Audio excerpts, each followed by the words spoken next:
Okay. Go ahead. One more time. One more time. Hello. Hi, I'm Josh.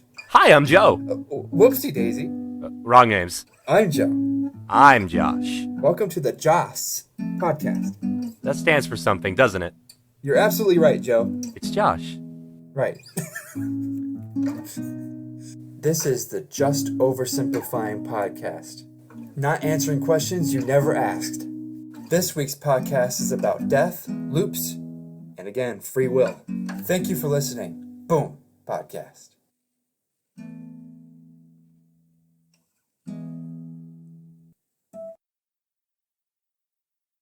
What's the point of talking about death if we don't have anything surrounding it? Having to talk about death as just an entity by itself is kind of, yeah. So I'm gonna start off by reading a poem that I wrote. This one's called. Actually, you know what? I'm gonna have you try to guess what it's called. Okay. Yeah, but here we go. It's hungry. It eats. It's hungry. It eats. Hungrier than me when I starve myself. It's not on purpose, I promise. Cross my heart and hope to die, but not in that way. Please, not in that way. Make it quick like a heart attack or an aneurysm. Take a pot of noodles full to the brim with bubbles bubbling over, or take a piece of meat left out in the sun with flies flying over. Which would you rather? I'd rather boil over than decay away, but I must eat as it eats me. That's the poem. Yeah. And so, I mean, yeah, it is talking about death. But that one has to do... Actually, here, guess what it is? Because it's not death. Sounds more in line with, like, desires and what you want. At least that's how I interpret it, because... Okay. Well, how did you write it? What does it mean for you? It means cancer for me. Cancer? Mm-hmm. Why? Because, well, if I go to the second stanza that I wrote, where I'm talking about, please don't, I don't want to die that way. That's what it's referring to is cancer. And so it was like, I'd rather just die a quick death than having to wait it out and decay away. So, question then. Which do you fear more, pain or death? Pain. Yeah, that's what I thought. I feel the same. But again, I wonder if that's more because of our perspectives of life, or if that's just a general thing. Well, yeah, I mean, I think that just the way that I think is, I think that with death comes pain, and so I'm just afraid of it that way, just for myself, because then that's why I'm afraid of most things is because of the pain that it brings, less so the death, actually. Really? Yeah, because like when I think about death as just by itself, it's not really that fearful, or I really am not that much afraid of it. Yeah, but is that because of... But why is that? Is that because of your mental perspectives on it, or... I mean, I assume it's something like that. Well, yeah, I'd say it's more, it has to do with the thing, with reading the Bible and figuring it out from that perspective. That's where I really find that death is not that scary. Right. But then when I remove that out of the equation and only think about the pain that comes with death, that's where it gets into, or I get into trouble with it. Really? Yeah. And what is the verse? I think it's Philippians 1:21. To live is Christ and to die is gain. Something like that. Hold on. Yeah, to live is Christ. Philippians 1:19. 19. Hold on. No, I'm looking. Hold on. I'm just reading as I see it. Like, oh, there's 20. Yeah, no, you're something 21. It's about 21. To me, to live is Christ and to die is gain. If I am to live in the flesh, that means fruitful labor for me. Yet which I shall choose, I cannot tell. I am hard pressed between the two. My desire is to depart and be with Christ, for that is far better. But to remain in the flesh is more necessary on your account. Mm-hmm. Yeah. Mm-hmm. So I think that life is really important in informing how I feel about death, or at least with Paul's perspective, I think. Mm-hmm. That's kind of, it's a little bit, I don't know.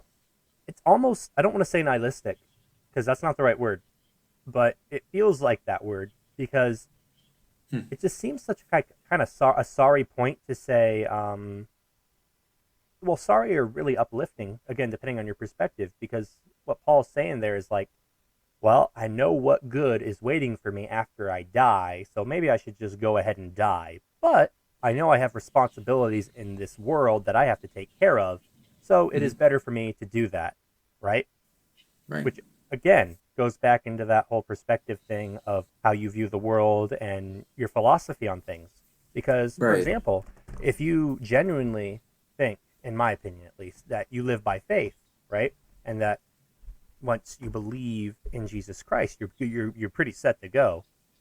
I'm fairly confident this is going to sound really really bad, and I don't. And I'm big disclaimer when I say this. It's okay. Go ahead. If you killed yourself, it makes more Gosh. sense to kill yourself in that scenario. If you don't have like the whole philosophy of what is it in the Sermon on the Mount when Jesus says, "Do not treasure up for things on earth where iron, rust, and moth destroy, but set up for yourselves treasures in heavens where neither rust nor moth nor iron destroy," right? Or something like that. Hmm. So when I read this from Paul, it sounds like that to me. It's like, wow, that's really depressing.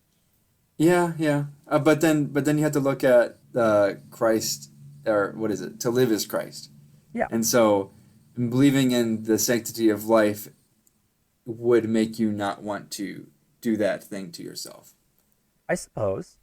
It seems highly logical, Yeah, yeah, but yeah. maybe it's an illogical because it's inherently selfish, as is most cases of that. Well, see, I think that Although no one wants to say that, yeah, I think that no one really wants to say that, and even though it's true. yeah, but we shouldn't be living for selfish desires if we are of the, I guess, the Christian variety. True. We're here to be a witness and to glorify Hmm. God. But then if we just For me to live is Christ. yeah we just want to streamline that and then just be like, okay, here, death is the answer because honestly, to die is gain. But then you're totally forgetting the rest of what he said there. No, I'm seeing it. It's just No, no, I know you're seeing it. I'm just saying, like, if you just think of like just having that nihilistic approach to it, where like nothing's really that worthy here to. well, it isn't, except for living in Christ as Yeah. a symbol. Like the only thing that has absolute worth, and even this is kind of dicey to say this, in this world would probably be people, because only people are an eternal thing. Because as I said earlier when I was quoting the Sermon on the Mount, treasures on earth where moth and rust and iron destroy. There is nothing here that will last for eternity. I mean, eventually the heat death of the universe will happen, right? And Hmm. then whatever happens will happen. We restart, the universe restarts or whatever, depending on science. I don't know any of that. But if you believe that people are made of some immutable substance or what have you, right? Or are reborn or Mind, body, soul, reincarnated. or whatever. Yeah. Exactly, right? Then people are the only valuable thing because they're the only thing that persists through time. Hmm. So that's pretty interesting. Yeah, yeah. Well, that makes me think of I think it's John. Yeah. Yeah, John. Yeah, he's like The word, is that what you're yeah. getting at? Before there was anything, there was the word. Yeah, I know what you're talking about. We're connecting to that in order to find, I guess, not really happiness in life, but more of just like a purpose of life beyond death.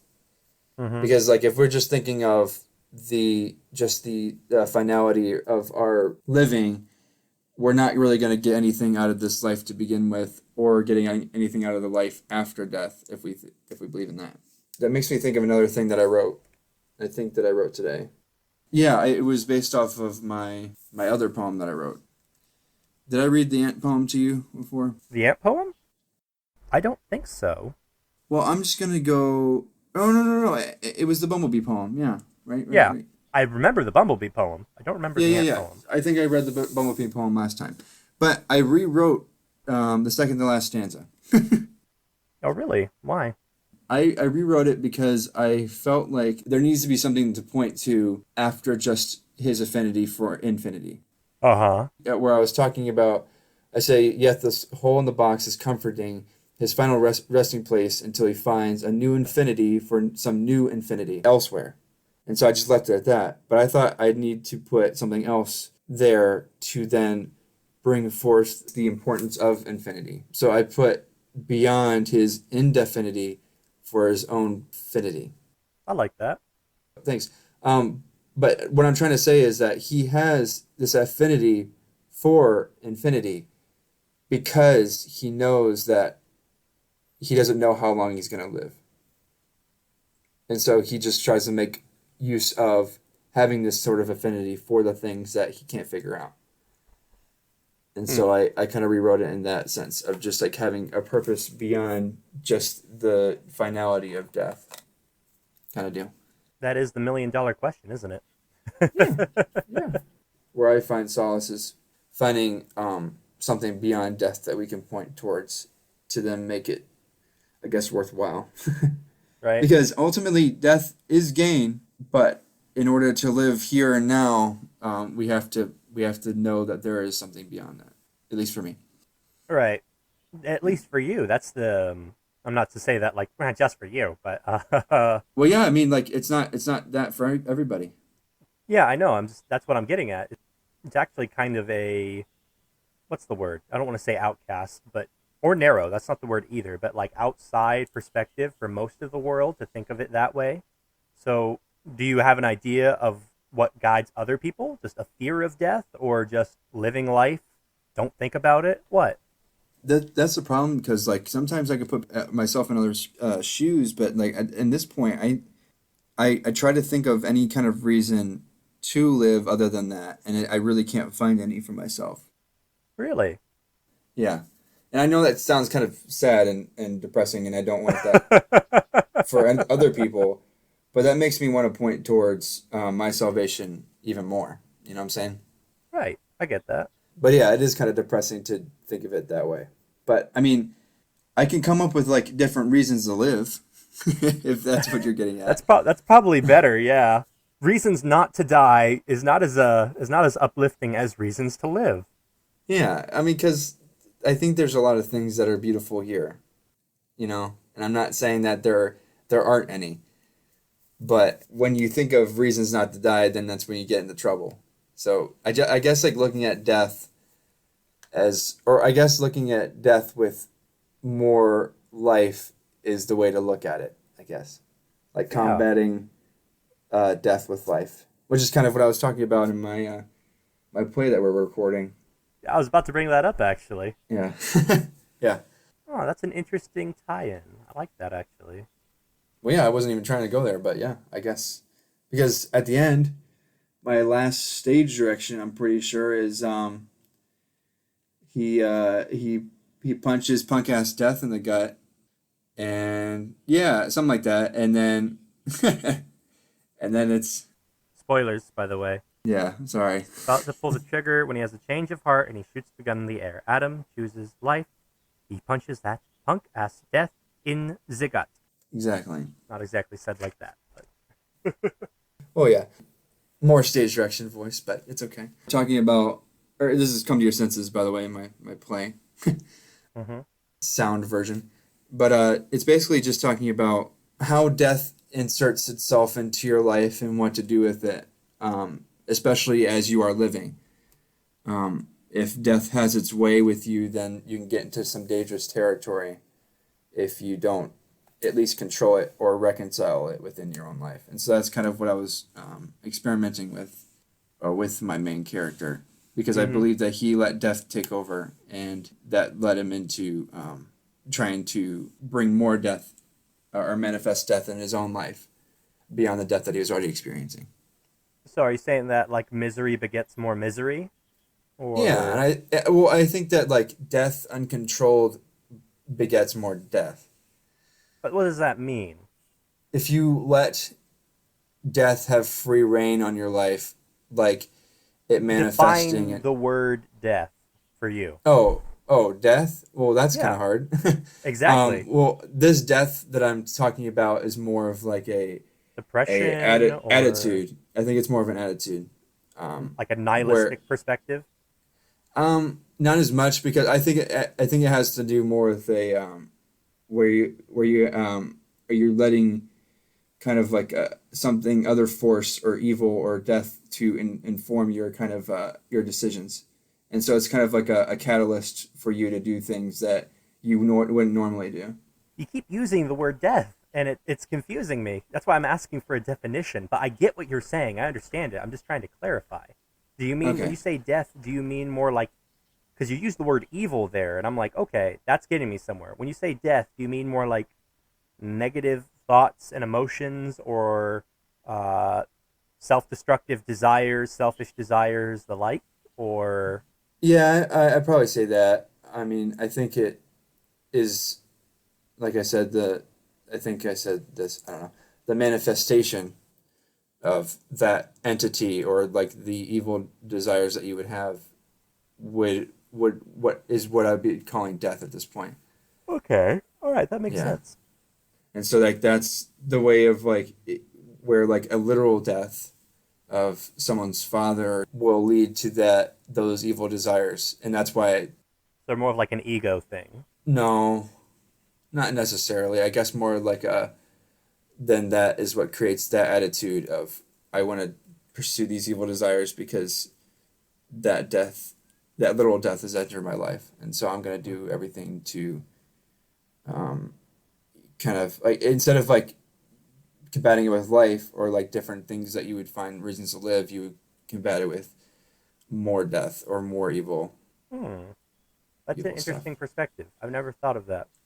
It sounds Yeah. to me kind of like if I had to put it into like a sentence, I'd say, well, life has dealt me a really crappy hand. Now I'm going to deal a crappy hand to everyone else, and that will make me feel better Hmm. because I haven't. Yeah, no, I understand that then. That's a very unfortunately common perspective of, well, I got screwed, time to screw everyone else so that Yeah. I feel better. Yeah. Okay. Well, and that's what I meant by death manifesting in your life kind of deal. Where it's like it's not actually death, but more of just like an evil desire that kind of Right. comes with Huh. that loss that you have. Don't I don't think I've ever had that thought before. I know actually I've had it a couple times, and it's kind of like, let me think of a good scenario. So let's say there's a day when you're really upset, and you try to share that upsetness with someone, and they just don't understand, right? Right. And so at that moment, there is a certain desire at times to say, man, I'm really upset. They're not getting it. I'll show them how upset I can really be, and then Yeah, make maybe him they'll feel it. understand. Yeah. Yeah. And maybe it's not even goes as far to say, uh, I'll be more upset so they understand how upset I am. You might just say, I'm going to be more upset to ruin their day because I'm upset and I want to be more upset. Yeah, and that's inherently selfish. Yeah, exactly. Yeah. It's like because I am sad, you're gonna be sad too, Exactly. kind of deal. That's like really bringing it. That was explaining it to 5-year-olds kind of deal. I'm sad, so you're sad. Sometimes the most simplistic answer is the best one. Yeah, I mean, well, yeah, it's like that's kind of what we feel. Also, that brings into the question of like underground man stuff. I was thinking about that too. Yeah. So this is from Notes from the Underground by Dostoevsky. The underground man kind of has this attitude of I'm gonna make you sad because I'm sad, pretty much. But And I crave to be sad. yeah, and also I find happiness in being sad because you know I'm sad. It's Right. like the whole yeah. It's like I'm gonna complain about my toothache because I find pleasure in it. It's kind of like an attention thing. Yeah, it's not like intentional usually, but then once you find out that you're doing it, then you're like, ooh, yeah, that's not great.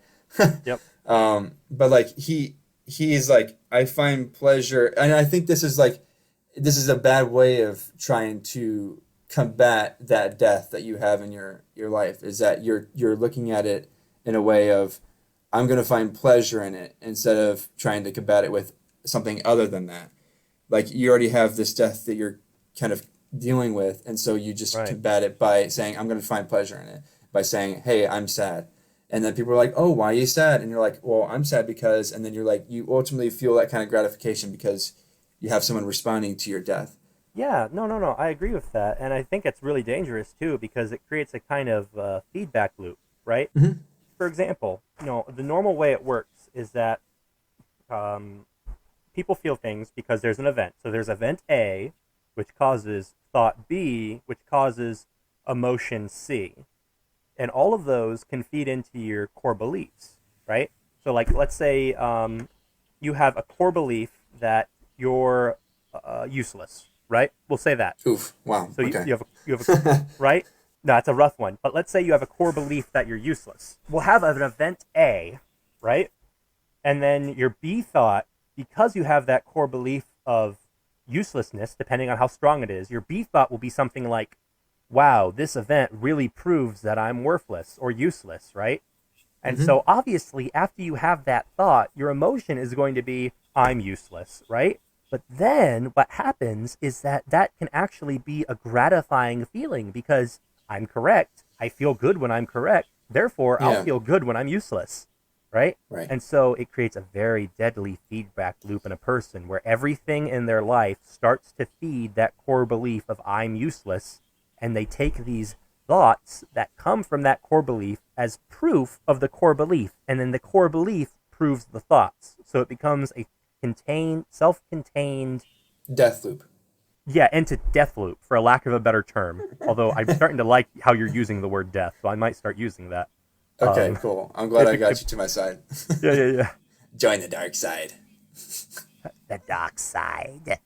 Um, a death loop that feeds on itself and it only grows stronger. And, Right.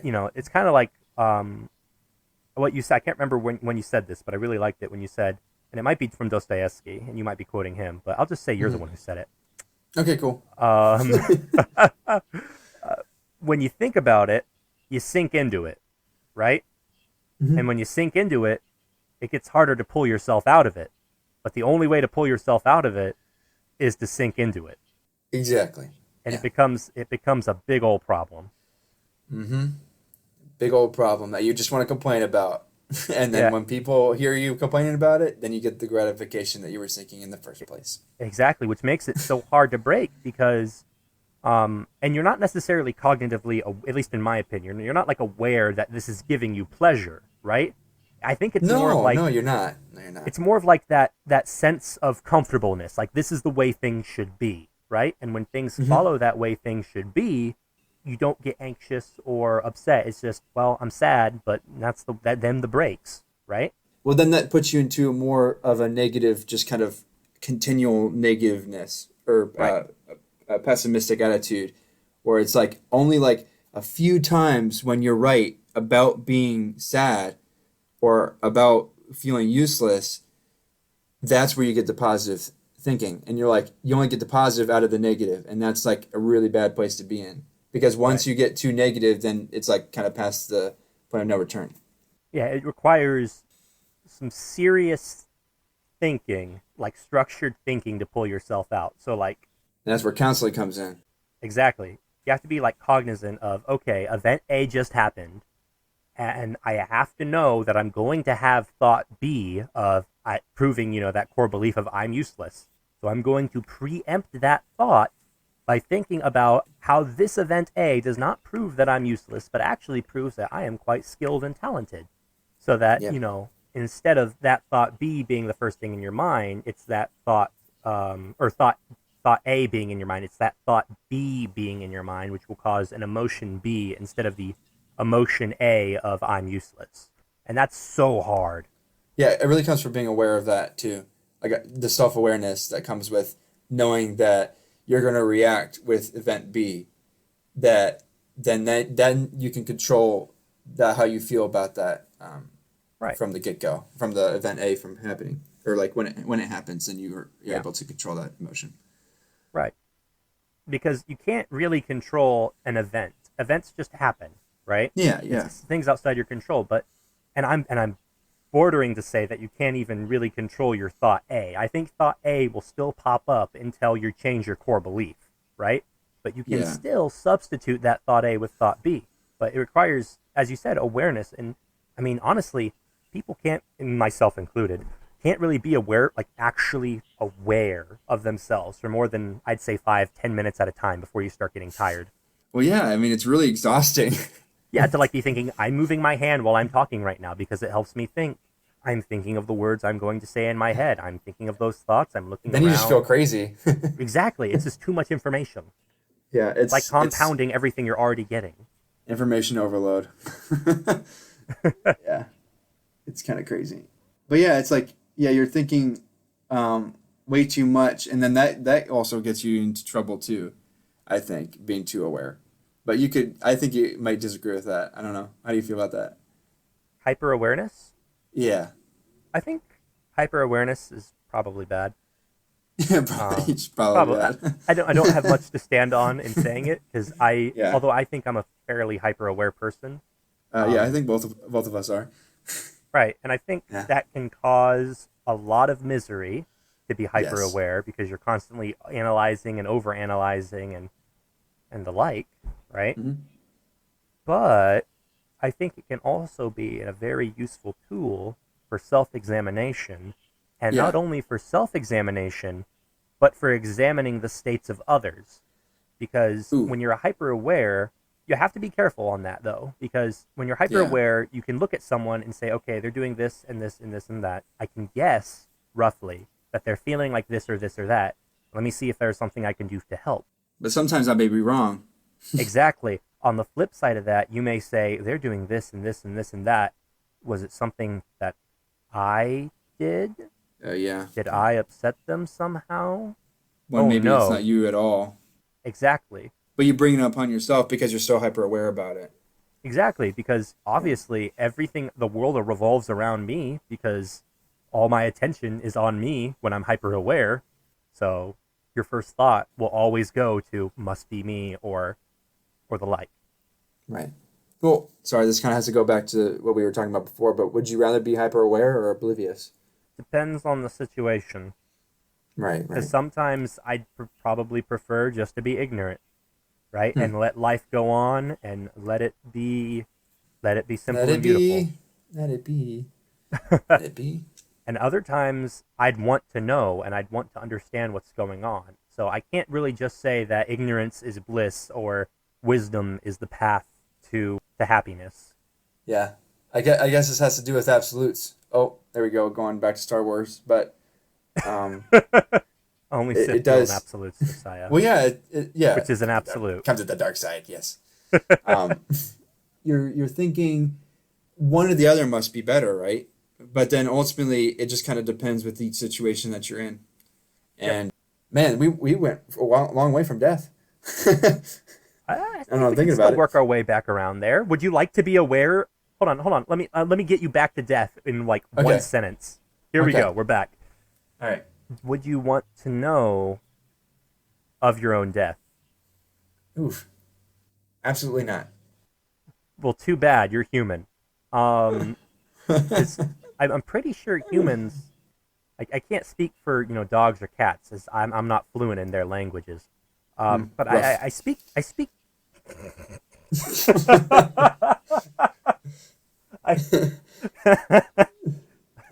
That was pretty good. Thanks. But I think I speak.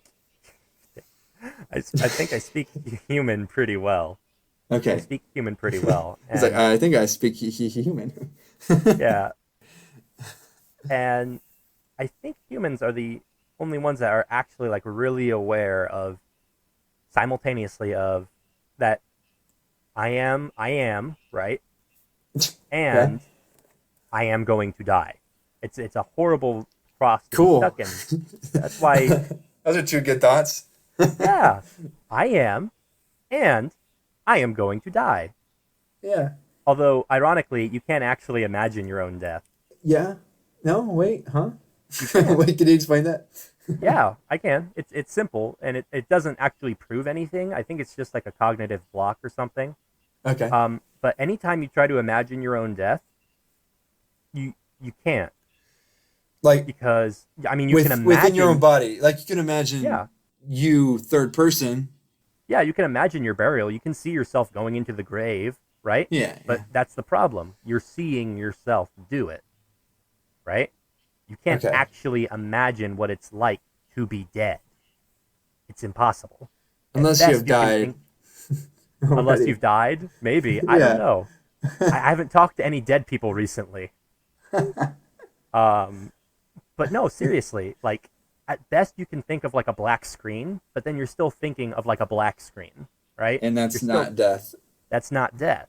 Well, maybe because we never experienced death. It might be, but yeah. But how do you experience death? Because when you die, cognitive functions cease. At least that's what the physicists would say. The scientists say. The scientists, yeah.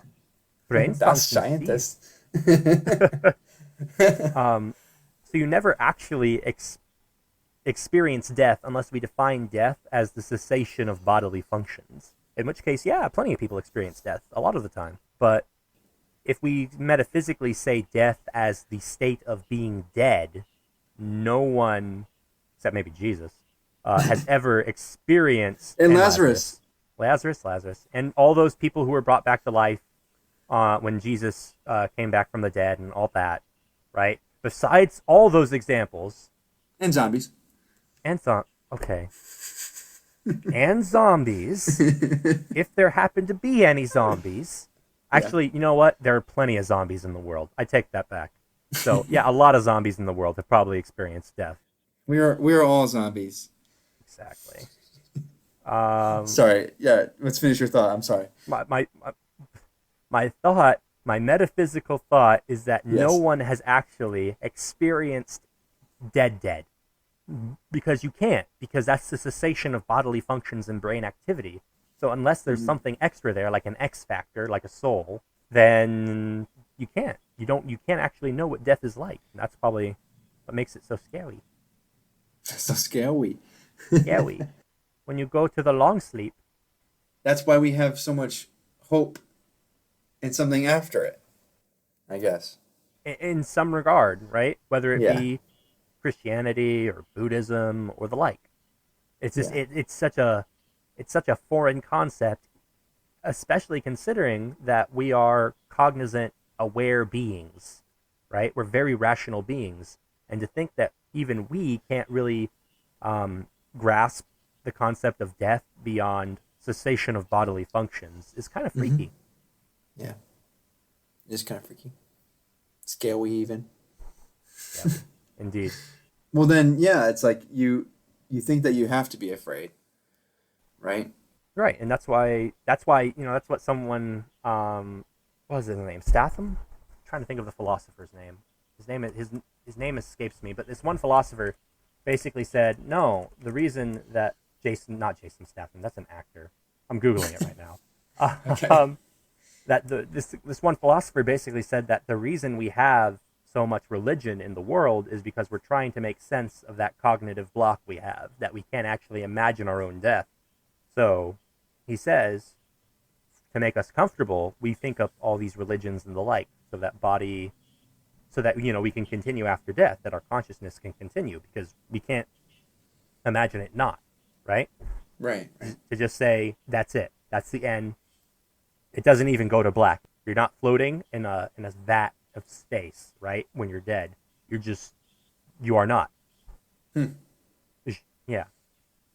Was he a nihilist? I don't think he's a nihilist. Okay. I'm not sure. I need to Google a little bit and I'll find his name. What do you think about that?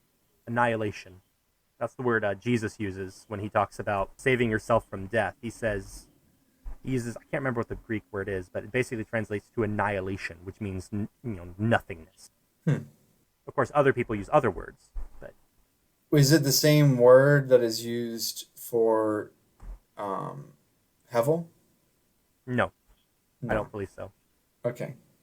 I would want to know the difference between that, because then I'm thinking it more of Hevel, where it's like meaningless, but right. You're talking more of just like nothingness. Like it's beyond meaningless. Yeah, it's annihilation. There's no other really way to phrase it. It's like Yeah, A it's state of just not being. yeah, and it's not even black because black is there, I Yeah, think, right? it's just a Yeah, state so of not being. hmm. And it's not purgatory. Nope, because Okay. that's still a state of being. And so It, you were saying, what do I think about that? yeah, a Of state of just like not having being. that. Hmm. Like that concept itself. It's not a happy thought. It's not a happy thought, no sir. Yeah. Is it the same word that they use for Corinthians 13 What's Corinthians 13? or First Corinthians? It's the love chapter. Without love, I am nothing. First Corinthians 13. Do you know the verse by chance? Yeah, it's 13 too. I'm Yeah. not sure. I'm not sure if that's the same word. It might be going into meaningless again or hevel. Yeah, it might be Hevel. It might be. I don't think it's annihilation though. Yeah, it doesn't feel like annihilation. Yeah. I hate that there are different definitions to the word nothing.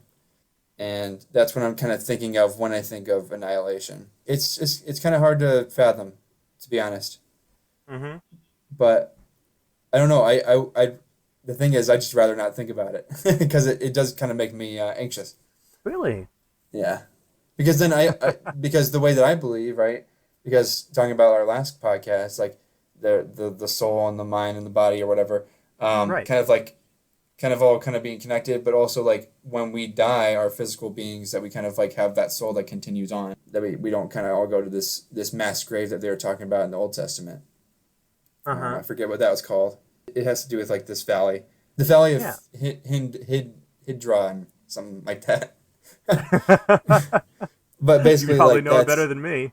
well, yeah, it's just basically like just this grave that we all go to afterwards. Mm-hmm. Like it's just this collective grave. Hmm. And that's kind of my idea of what you're talking about when you think when I think of annihilation of like we're just all there, but we're not really there. You know what I'm saying? Yeah. It's just I have to think of an actual place for my mind to wrap around not being there at all, if that makes sense. Mm-hmm. Like it's not even like our body, our own one physical body is there. It's more of just like a mass of just people that are just not there, and they're just kind of a blob. Mm-hmm. Yeah, so that's kind of how I think of it. But that's actually in if you think about it, it's kind of manifesting itself into reality. So it's not really annihilation or nothingness Right. to begin with.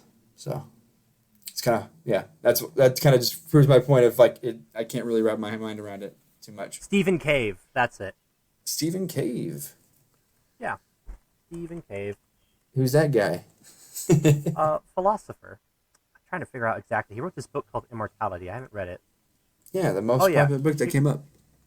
Yeah, The Quest to Live Forever and How It Drives Civilization. And it's kind of in regards to what I was talking about earlier about how, hey, we have religion because we have these thoughts that we can't figure out, so we need religion.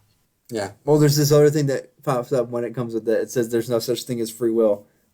All right. Ooh. But then it says but we're better off believing in it anyway. Yep. Yeah. Completely. Interesting. Yeah. Well, that has to do with fate too. My mind goes to Homer, Homer? and What does Homer say? he doesn't really say anything. I mean, he just kind of tells a story about it. Achilles must accept his fate to die because ultimately that's what his fate is to begin with, and so he really can't change that. He has to fulfill what he's been there or what he's on the earth to do. Right. And so he ends up dying and within all this glory, and that's what everyone wanted him to do anyways.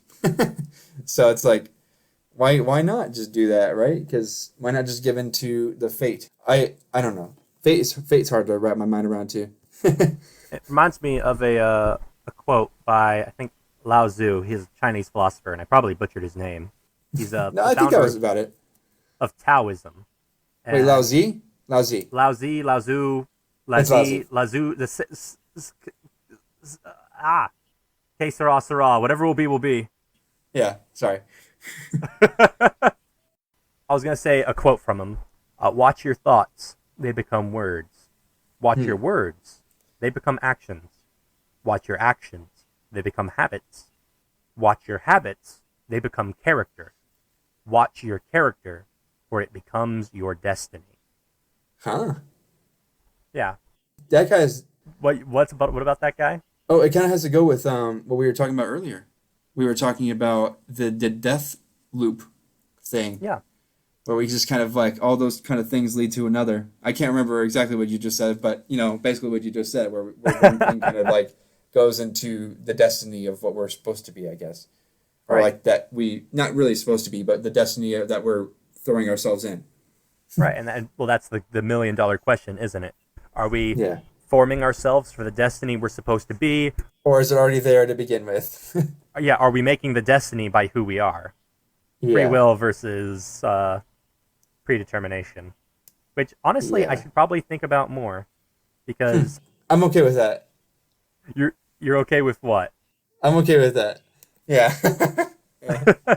Well, that's my thing. Like, I think I said this the first podcast. I'm like, if I really can't explain it, but I'm okay with it enough, I'm totally good. I don't need to Yeah. further explain it. If I'm just gonna get into mental gags, and those are gonna turn into anxiety attacks, and that's not what I want. That's fair, right? But yeah, yeah. I just kind of settled on, what we talked about last time with the Craig example of, hey, we can have free will and God can still have total control over everything. Yeah, totally, 100%. Don't need to think about it anymore. Just leave it at that. Yeah. No need to divulge. Don't need to pontificate. It's good. I don't like getting into trouble. I don't like that. I don't like these death loops. Yeah. It's funny. Like, just think of it like a Hot Wheel racetrack. That is such an interesting example. Keep going. You have my full attention. You're on the orange, and then all of a sudden you're like, "Ooh, death loop, real quick." Let me just. You continue on with life because you're not going to stay in the death loop most of the time. I'm not saying that happens all the time. Like, you might just continue to stay in that death loop, but maybe you just have that one death loop, and you're just like, "Okay, good. Now I can continue going on with life." But ultimately, that does change the track, right? Mm-hmm. Because if you think of it, like the Hot Wheels track does shift to the left a little bit when you go on that loop. And so, like, you're not exactly going on the same thing that you were going on before.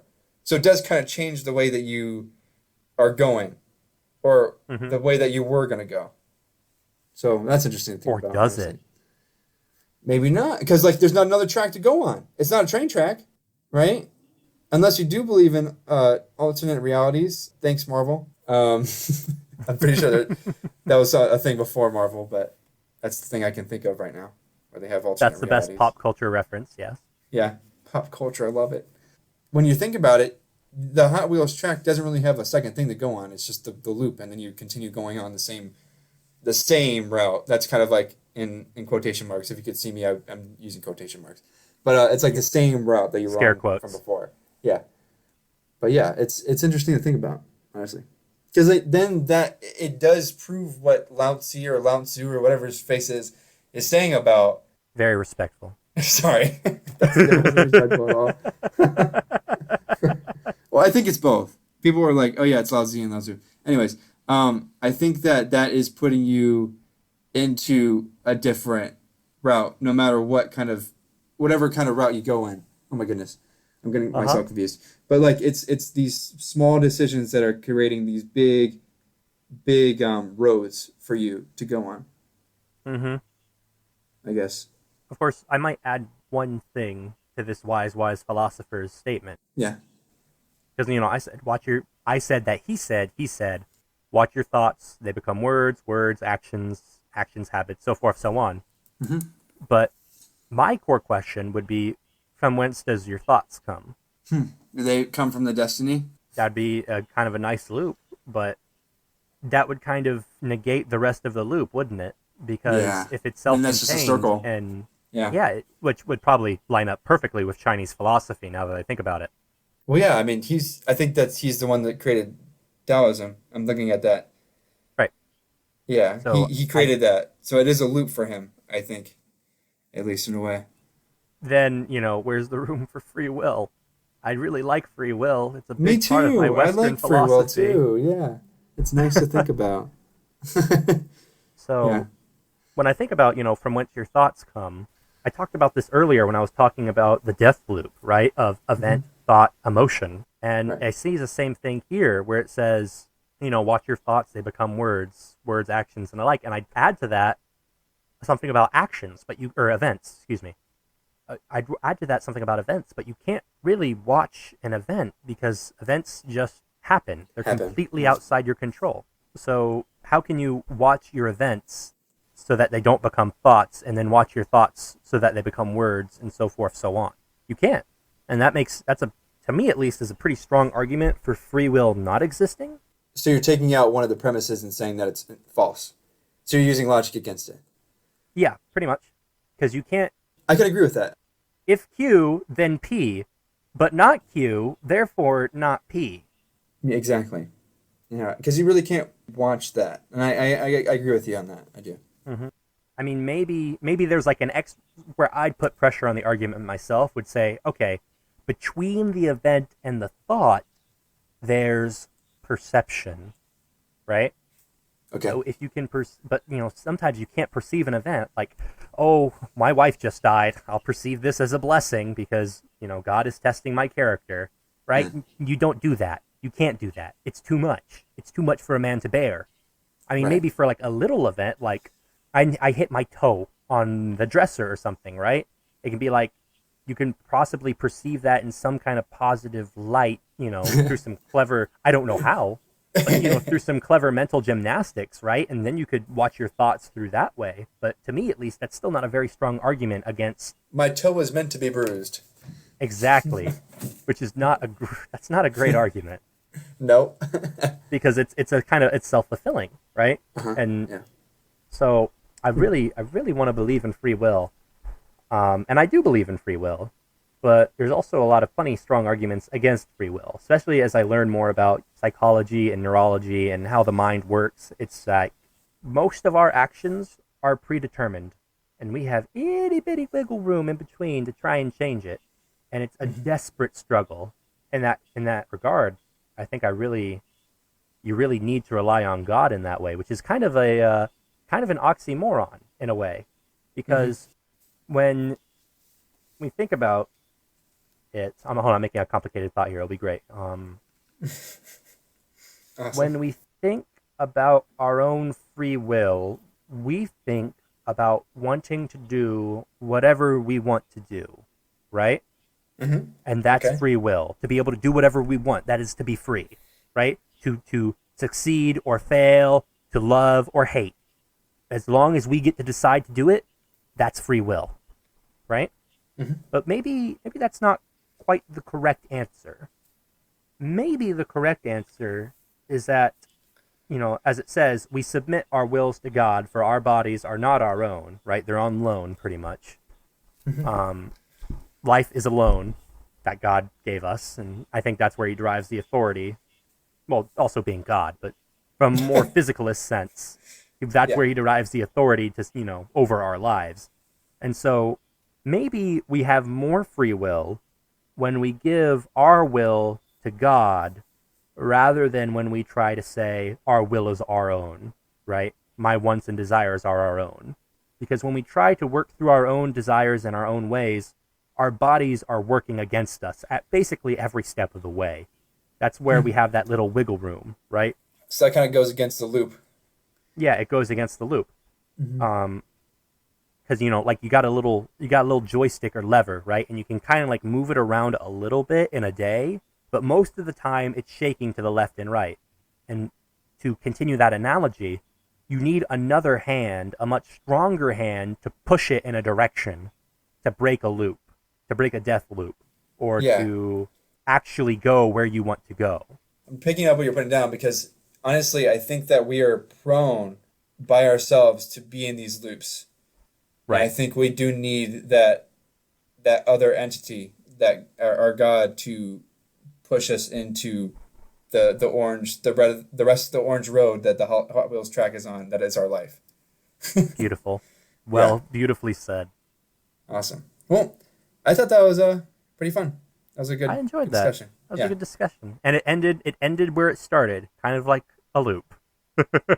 Great. Awesome. Love it. All right. Let's end this one. All right.